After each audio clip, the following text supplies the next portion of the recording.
Hey guys, welcome back. Today we're gonna make fajitas.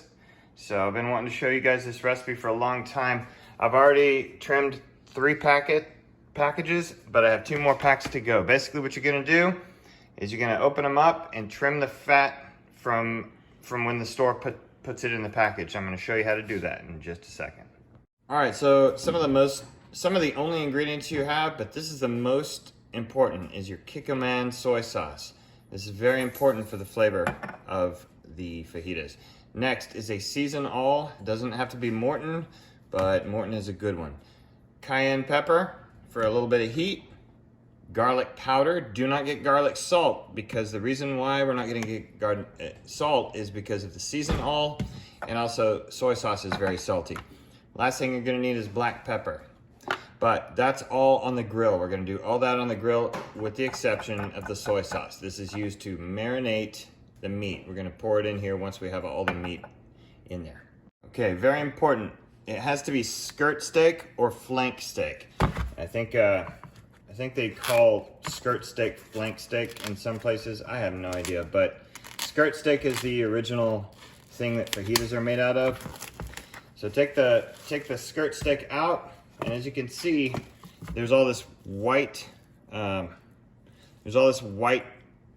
fat here. You're gonna want to trim that fat because nobody wants to eat that. By the way, they will charge you for all the fat, and then you have to trim it yourself. But as you can see what I'm doing, I'm kind of pulling the fat as I trim it. You do have to have a sharp knife when you do this.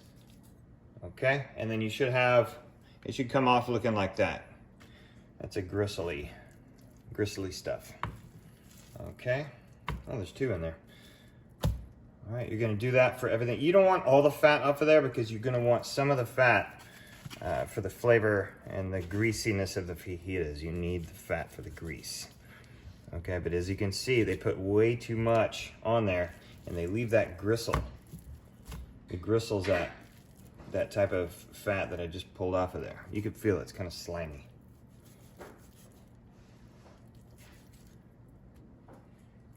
You're gonna continue to trim that fat. Okay, and here's some more fat we're trimming, just like so. As you can see, it comes off pretty easy, but you have to have a sharp knife to do this with. Like that. You don't have to get it all off. Just some. You don't want to take all the meat with it either.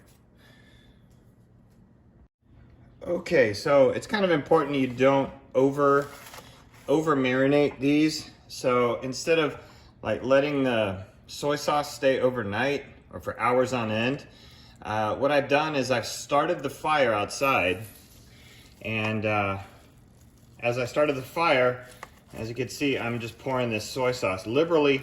You want to put a lot. Okay, you want every little bit to be covered. So, you know, buy some soy sauce, buy the whole thing and get rid of the whole thing inside here. So I'm cooking about 6 pounds. There's about 6 pounds of fajitas in here. And you're gonna wanna coat 6 pounds with one of these little bottles. There you go, let me empty that out. Almost done. And there you go. All right, empty it out and just get in there and turn that fajita, or turn that skirt steak around and get every bit of it coated in that soy sauce. And that soy sauce is very salty, and it's gonna salt your meat up. All right, it's gonna get that flavor in there. The soy sauce is the most important because it makes a really good fajita meat flavor. And as you can see, it soaked it all up. It soaked it all up, see? There's hardly any soy sauce at the bottom. So that's what you want. Okay, and then the rest of this is gonna happen right by the grill, and I'm gonna show you that next. Okay, so what I've done here to prepare my coals, they're not ready yet, but I've placed, to get a little bit of good smoky taste, I've prepared it with oak wood here, a little bit of oak wood here to surround the coals. And once it gets hot enough, I flattened out my coals. Once it gets hot enough, I'm gonna put some of the meat on there, which my dog is very interested in, Teddy. Anyway, I'm gonna put some of the meat on there, and then I'm gonna immediately coat it with all the spices that's required. I'm gonna show you. Okay, so here we go. We're gonna take some of this meat and we're gonna place it right on the coals. Get it flat, like that. Doesn't matter if it gets out of control there. Put a couple of pieces of meat on there, like so. Keep it flat, flatten it out. There you go. All right, now what we're gonna do immediately, we're gonna take some of our seasonal from the back to the front. You're gonna season it up, kind of liberally, all right? Not a whole lot of seasonal. You want to put a lot of black pepper on there. Well, it's hot, so be careful.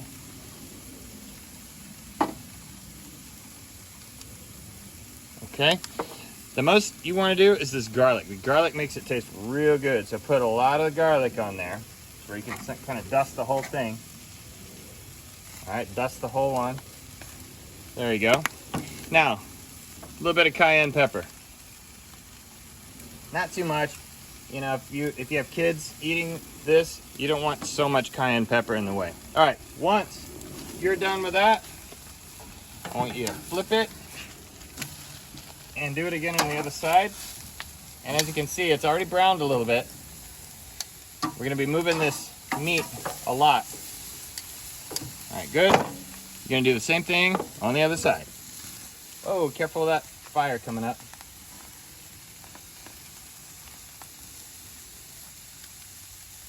Okay, just like that.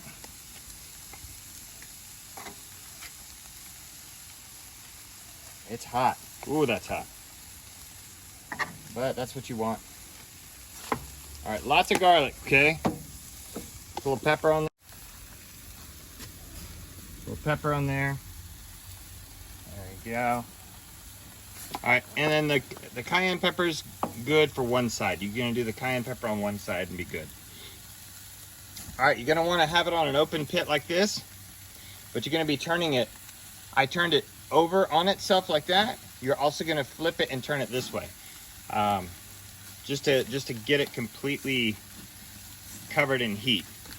All right, you don't wanna let it set too long with that open fire. So let's go ahead and flip them sideways this time. All right.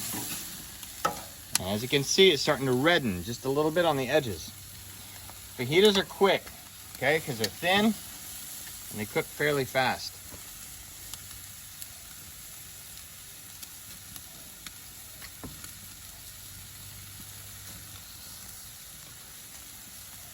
Okay, it's been about a minute and a half. I'm gonna flip it again lengthwise. Because as you can see, this side's bloody here. We're gonna move the bloody part to another part of the fire. I don't know what parts are hot and which parts are cold. There you go. You're going to continuously flip this steak.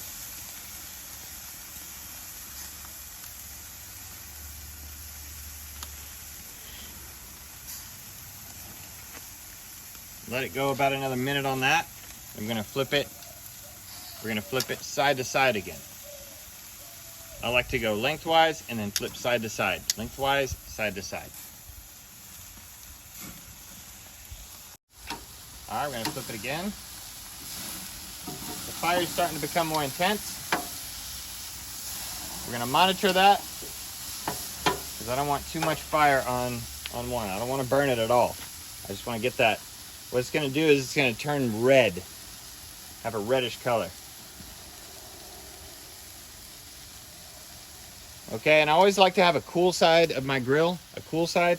That way if I get too hot, I can put it over on the cool side for a while. Let the fire die down. And I do want to do that so I can take this one and put it on the hot side of the fire. Now I know what the hot side of the fire is. I'm also going to pull this back over here. See how I have one that's darker. I have one meat that's darker than the other. I'm going to catch this side up.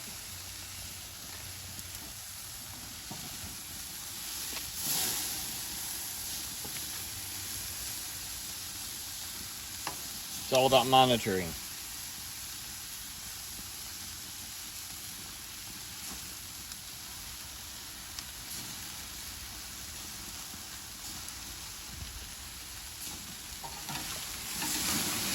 Continuously flipping this. Very important. You don't want to burn it. Don't let it flip up on you like that.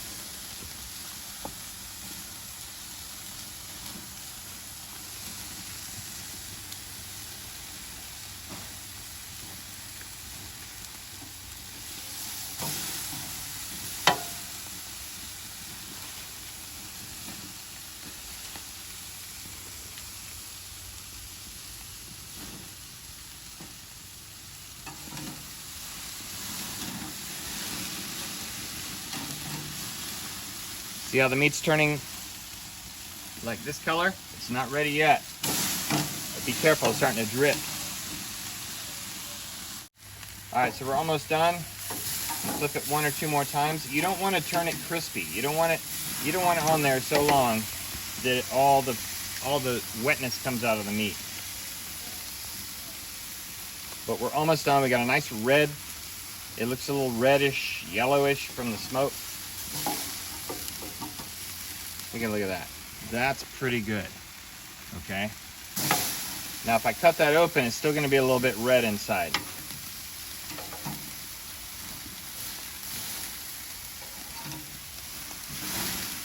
There we go. We're almost to the end. Just always be flipping back and forth, lengthwise and side to side. Always flip it. Always looking for the places that aren't red, and move the places that aren't red to the hottest parts of your fire.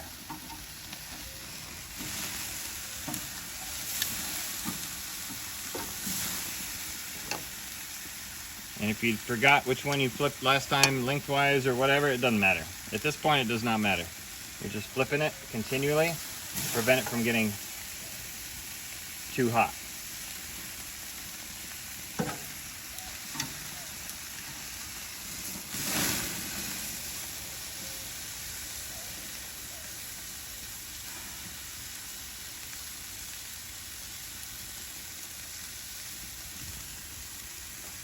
Now, what I also want to do is when this is almost cooked, I'm going to move it to the cool side, and I'm going to start with the next bit right here.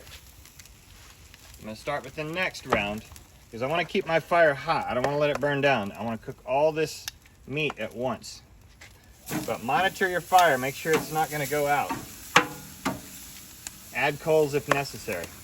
Okay, since the meat is cooked on this side and I'm still cooking this meat, what I'm going to do once in a while is I'll close this lid to smoke the meat to make it taste really good, because I got those planks of oak wood in there. All right, there you go. And as you can see, it's smoking that meat up good. Just do it occasionally. You don't want to do it too much because then your fire is going to get choked out. You need that high heat right now to cook this fajita.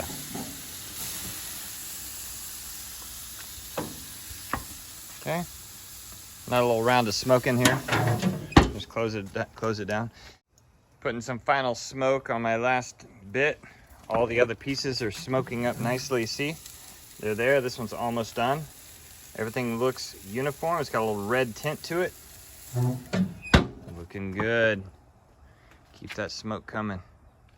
And if you want to, right at the end, you can shut down that top right there and it'll smoke it even more.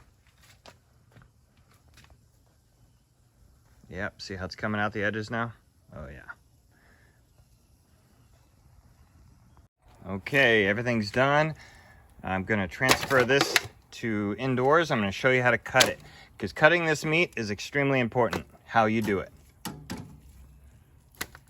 All right, let's go inside. Okay, the way you cut this meat is very important. All right, I want you to see. Now this, it's easier to see on this meat. Do you see how the lines, there's like faint lines that go across, like this? The faint lines go this way on the meat. That's the grain of the meat, okay? What we wanna do is we're gonna make our fajitas across the grain. If not, they're gonna be stringy and hard to eat. So watch this. I'm gonna cut it across the grain, like so. I'm gonna push it down. What's gonna end up happening is it's gonna look like, almost like brisket. Okay, see that? All right, that's how you cut your meat. You're gonna cut it across the grain using a sharp knife. And you don't want it to, you don't want the juices to stay on your cutting board. You're gonna transfer this meat immediately to your pan. So it's gonna be a mess for a minute, but transfer that to the pan, grab another one. Now, the long ones, okay? The long ones, how are we gonna cut the meat that way? What you're gonna do is you're gonna make it into two, all right? Then you're gonna cut your meat against the grain. The grain is going this way.